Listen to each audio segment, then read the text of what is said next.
Hola! So, I was trying to find something online, a YouTube video of how to fold down a collar that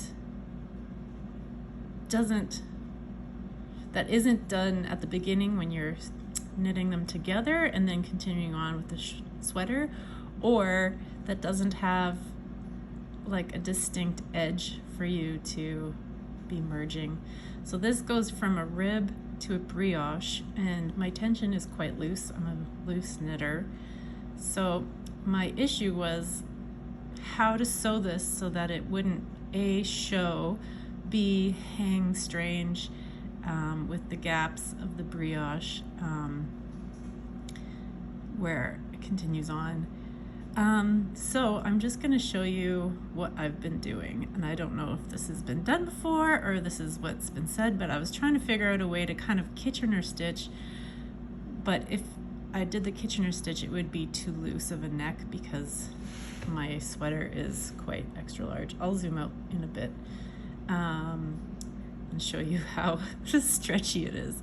So I'm just going to hopefully show you what I've been doing. So here's the edge of where the ribbing meets the brioche, and the brioche has this extra twist in it. And so I found if I picked up this stitch, this is the inside of the sweater here that we're looking at, but I found if I did anything that did this, it kind of created a strange pucker on the front. So what I decided to do was take from what is actually purl from the front, which is a knit in this side. Ooh, nice clean hands.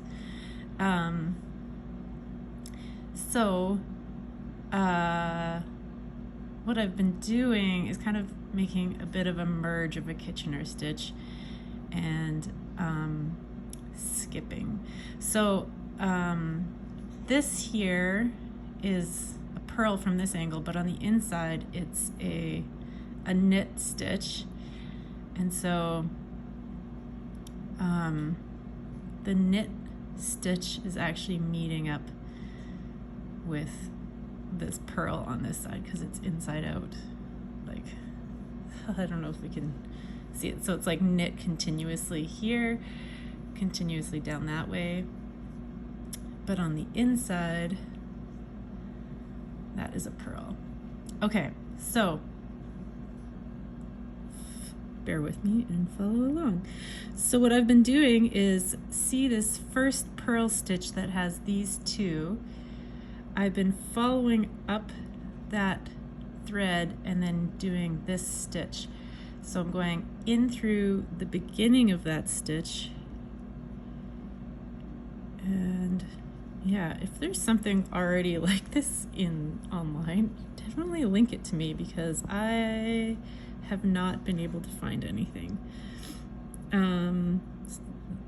which is why I'm creating this one. So then I'm just following that stitch and hopefully hiding it, and then going back out as though I were continuing on with knitting. So I've got a fairly long thread here because I made it long enough to go around the neck, which is probably called a lazy knitter. So here, if I pull tight, that whole stitch kind of disappears, but that's essentially what has been going on. And then it kind of tucks up and doesn't show much on the front side. So again, and then, so after that, I go into this next, so this is the knit row. I did a Latvian cast on, so I've got these like little loops. So I go into the next one at the bottom of a knit row here. Oops. That's going into the purl. And then I go up and I follow this knit stitch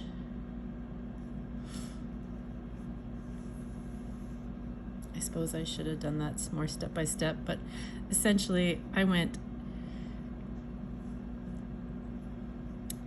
up this bar and then I followed this stitch up and around. I'm not gonna go back down. I thought about it, but it's just, it doesn't really, I don't know, I don't think it really adds anything. And so far I haven't noticed anything causing any issues. So then we're going from that knit over to this knit. And again, I follow the first brioche purl and I follow it to this stitch. So I go into the base of that stitch. I'll try and be more specific this time. Base of that stitch, and then follow this around, and then back out the base of that stitch.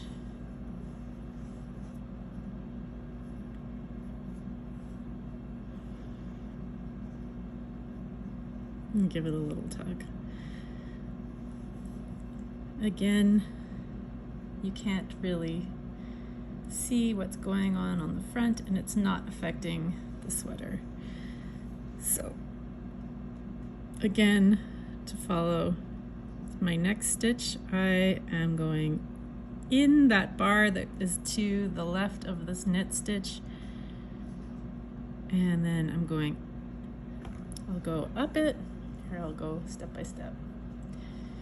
And then I'm going to follow this stitch, and I'm going to go through.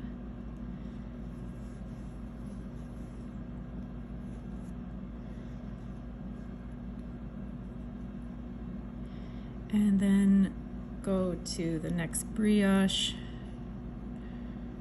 knit, which is on the inside, purl for the outside. So here is the first brioche stitch, follow that up, and it goes to this stitch. So I'm going to follow this in through the base,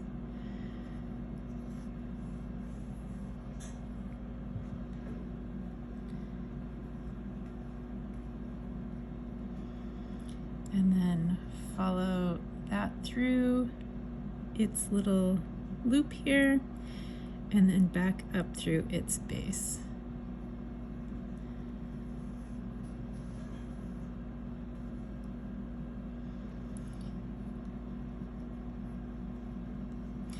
And you can still kind of adjust if you want to make it a tighter pull. You can pull through and cinch it. So it is still kind of like a direct line around, which I usually try to avoid, but in this case the sweater really needs some structure because of how loose fitting it is and how, yeah. So hopefully that helps, and I'll try to, maybe I'll zoom out. Let's see. So here is the neck, and I'm not sure if you can tell,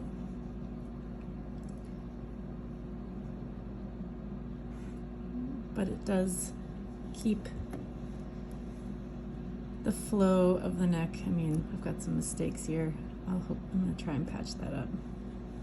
Just my tension's quite loose. So yeah, just where these seams are, I gotta fix that.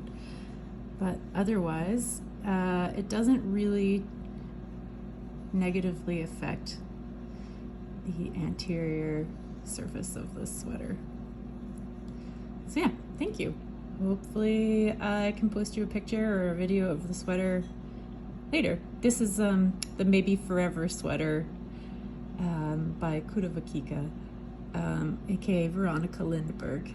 But yeah, have a great day. Bye for now.